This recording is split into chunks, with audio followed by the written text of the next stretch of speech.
Muchas gracias, maestro Joaquín Díaz. Tengo que añadir algo. Yo nunca he trabajado. Yo solo me he divertido.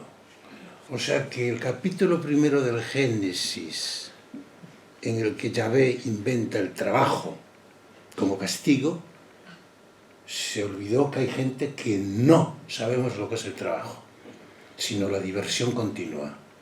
Y así sigo los 82 años que cumplo hoy. Por tanto, mérito ninguno, si acaso vicioso de. Cuando me llamó el maestro Joaquín Díaz, me dijo si quería hablar de Barbieri y su relación con la música popular, en la que él es un maestro consumado. Y le dije que sí. El 3 de agosto del 23, o sea, hace 2 años, fue el centenario del nacimiento de Barbieri. Pasamos el año anterior varios amigos intentando que el Ministerio de Cultura, que la Comunidad de Madrid, que el Ayuntamiento de Madrid hiciesen algo por Barbieri. No lo conseguimos. O sea que se cumplió una vez más esa maldición que yo defiendo. Lo peor que se puede ser en España es músico. Si ustedes leen las 3 o 4 más importantes historias de España, de la España del siglo XIX, en realidad yo me he quedado avergonzado. No voy a citar los autores porque 2 son amigos míos. No aparece nunca la palabra música. Aparece la escultura, la arquitectura, la pintura, el teatro. Nunca aparece la palabra música, ni la palabra Barbieri, por supuesto. Y esto es un cáncer. Nunca jamás el Estado español se preocupó de la música, con 2 excepciones. La Primera República, donde el presidente era don Emilio Castelar, que escribe la primera biografía que se publica en España sobre Rossini, al que conoce. No sé si ustedes se representan ahora a Pedro Sánchez y su competidor, no quiero que piensen mal, escribiendo una biografía, yo que sé, de Falla. Bueno, nunca los he visto en la ópera, ni en la zarzuela, ni en ningún sitio. Ni a ellos, ni a los últimos ministros de Cultura. No saben que existe el Teatro de la Zarzuela, que es de ellos.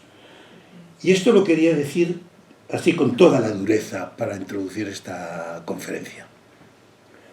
Así que gracias que te hayas acordado de este gigante. Para mí Barbieri era uno de los hombres más importantes de la historia de España, a la altura de quien ustedes quieren.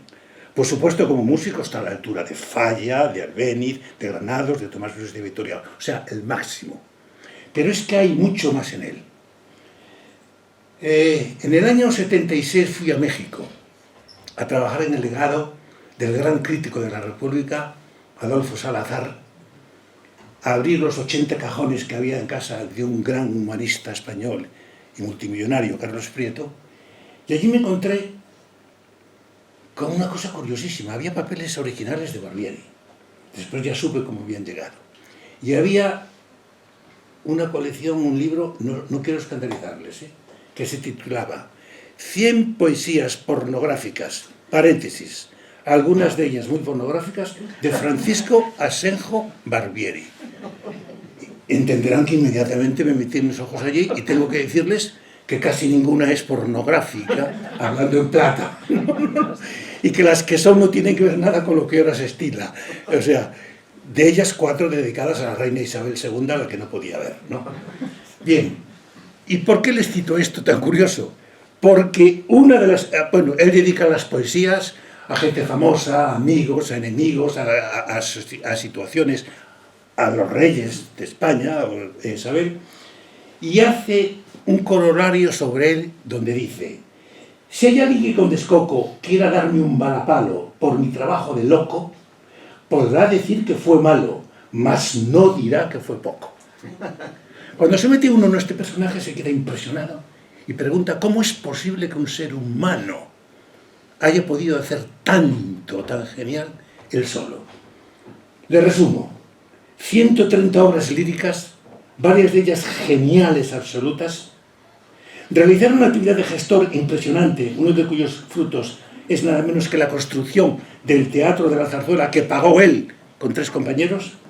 Ser un historiador de primera magnitud, con más de 40 extensos artículos y 2 obras fundamentales que son sus biografías y documentos sobre música española y músicos españoles que citaba Joaquín, y su crónica de la lírica española, Fundación del Teatro de la Zarzuela.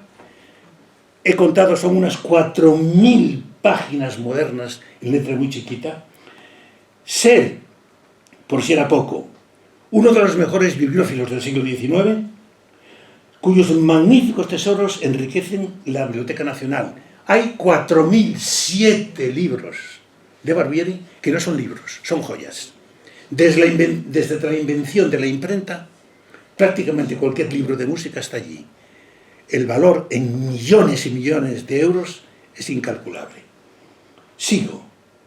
Ser el mayor especialista de España, en Valladolid es importante que lo oigan, en enología.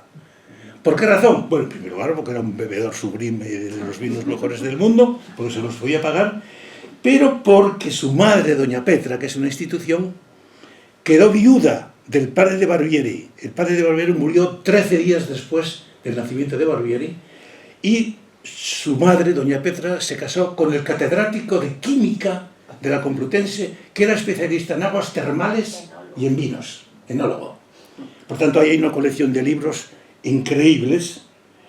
Asiduo visitante de Lardi, era un gran gourmet como su amigo Rossini, y destacado vividor, y en ello competidor de su amiguísimo Rossini.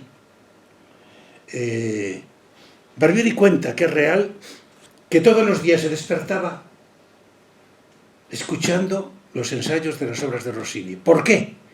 Porque su abuelo era el alcaide del Teatro Príncipe. Allí se daba todo Rossini y por tanto el niño cuando se levantaba escuchaba a Rossini, del que fue amiguísimo, tan amigo que durante toda su vida Rossini le reclamaba los 3 jamones de Trevélez que le enviaba puntualmente a París. Barbieri, ya lo diré, era millonario. Es decir, es un personaje único. Mi encuentro con Barbieri se produjo apenas comenzadas mis investigaciones en el año 74, donde me meto en la Catedral de Oviedo para estudiar lo que había sucedido allí en la música. Muy pronto me di cuenta que aquellos músicos que salían en las actas no conocía a ninguno, no conocíamos a ninguno. Ya sabía que existía el legado Barbieri y me fui a Madrid y allí encontré, en ese libro que he citado, que era un diccionario de músicos, la mayor parte de los músicos. Y por tanto, diríamos que me llamó la atención el maestro. Pero poco después comienzo mi segunda línea de investigación, que es la generación del 27, de la Edad de Plata. Y allí me encuentro que Adolfo Salazar dice que durante la República, en el año 31, el Estado español decide publicar el legado Barbieri. ¿Cuál es mi sorpresa? Cuando en México me encuentro 200 páginas escritas a mano en el año 31, a máquina, de el legado Barbieri. Y por tanto, en ese momento yo me decidí, por estas 2 vías y por estos 2 motivos, a dedicarme justamente a Barbieri.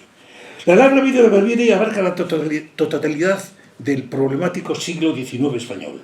Nacido a finales del trienio liberal, formado en la década absolutista de Fernando VII y la regencia de María Cristina, comienza a componer en el inicio del reinado de Isabel II, 1843, y se convierte en una personalidad de la década moderada, ya conocido por todo el mundo. Llega a su madurez justamente en el sexenio revolucionario del 68 al 71 y vive rodeado de una aureola de genio el resto del siglo, hasta febrero del año 1894, en que fallece, escuche, el mismo día en que se estrenaba la verbena de la Paloma. Esto no lo sabe casi nadie, lo saben ustedes hoy. Barbieri vivía en lo que es hoy la plaza, el Ministerio de Cultura, esa plaza. Si ustedes se ponen de espaldas al Ministerio de Cultura y miran de frente, la casa cuarta por la izquierda era la de Barbieri. La casa de Barbieri ocupaba la mitad de este folio. ¿Y quién era la otra mitad? El mítico teatro Apolo, donde mientras Barbieri agonizaba, se estrenaba La verbena de la Paloma, que tuvo tanto éxito, porque hay números que se repitieron 5 veces, que salieron a las 12. El que cuenta esto, que es un gran escritor italiano, dice que él había dejado a Barbieri ya agónico, pero con la cabeza, con una chica de servicio y una vela encendida. Barbieri sabía que se estrenaba La verbena de la Paloma. No podía ver a Bretón. Ya les diré más adelante el porqué. Y cuando entra el amigo, que es Carmena Millán, le dice: ¿qué pasó? Y Carmena le contesta: éxito increíble. Y Barbieri comenta,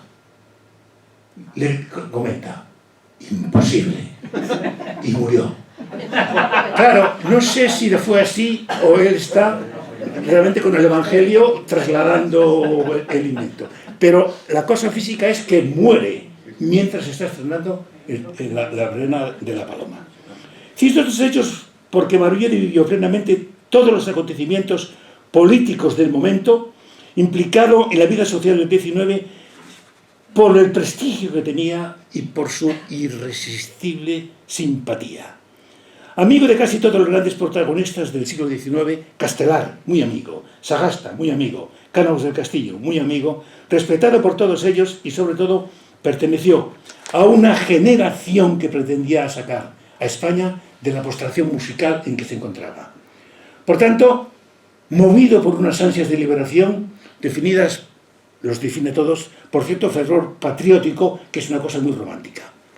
Por tanto, se ayudó de sus 5 grandes compañeros, Arrieta, Hernando, Incenga, Udriz, Gatambide y Fernández Caballero, y lanza a España un pensamiento reformista sobre la música española, pensamiento que alimenta a la siguiente generación. Se ha dado demasiada importancia a Pedrell, que la tiene, como fundador del nacionalismo. El inductor, el creador, es Barbieri, del que, por cierto, Pedrell es íntimo amigo y lo adora como si fuese un dios. Por cierto, cuando le dije las cosas que había hecho Barbieri, se me olvidó algo importantísimo. Escribió 40.000 cartas, las he editado. Entonces no sabe uno de dónde se acaba el tiempo. Y se lo digo porque tiene cartas con todos los políticos, con todo el mundo, y los políticos se dirigen a él como si fuese una especie de dios. Bien, Barbieri es la figura fundamental del momento y recoge las mejores cualidades del movimiento romántico. Primero, preparación intelectual. Segundo, comprensión de Europa. Viajó muchísimo por Europa, 12 veces a París. El conocimiento de nuestra historia musical, que esto es muy importante. La música histórica, pero sobre todo la música popular española. Y por tanto conocía por qué la música española vivía en una debacle. En la introducción al primer tomo de nuestra edición del Legado Barbieri señalábamos: es difícil encontrar en el siglo XIX español una personalidad tan interesante y compleja como la de Barbieri, y que haya gozado de un respeto y popularidad tan claros, tanto en el mundo musical como en el intelectual. En el homenaje que le dedica Pedrell a su muerte señala: pocos hombres habrá en España tan populares, pocos en Madrid tan queridos por el público. Era una gloria nacional, uno de los grandes hombres que nos han honrado. Vivió aprovechando su existencia en beneficio de la humanidad. Este amor a Barbieri se manifiesta en toda España. Queridísimo en Barcelona, su abuelo, don José, había llegado a Barcelona de joven como director de un ballet, y ya se queda en Barcelona como un catalán. En Valencia, Murcia, Santander, Andalucía, de ahí provenía su madre, pero sobre todo en Madrid. Casi todos los críticos del momento coinciden en definirle como el símbolo de lo que se ha denominado madrileñismo, igual que a Ramón de la Cruz, por poner un modelo, o igual que Chueca. Barbieri se siente continuado en la figura de Chueca, no en la de Chapí ni en la de Bretón, curiosamente en la de Chueca. Barbieri es una figura multiforme: compositor, director, poeta, escritor, filólogo, musicólogo, empresario, bibliófilo y organólogo. Era un hombre concienzudo, laborioso, serio en su trabajo, comunicativo y brillante y muy espléndido. De las cartas hay por lo menos 200 de presidiarios que le piden ayuda. Los contesta a todos y les manda dinero. Ya les diré por qué tenía tanto dinero Barbieri.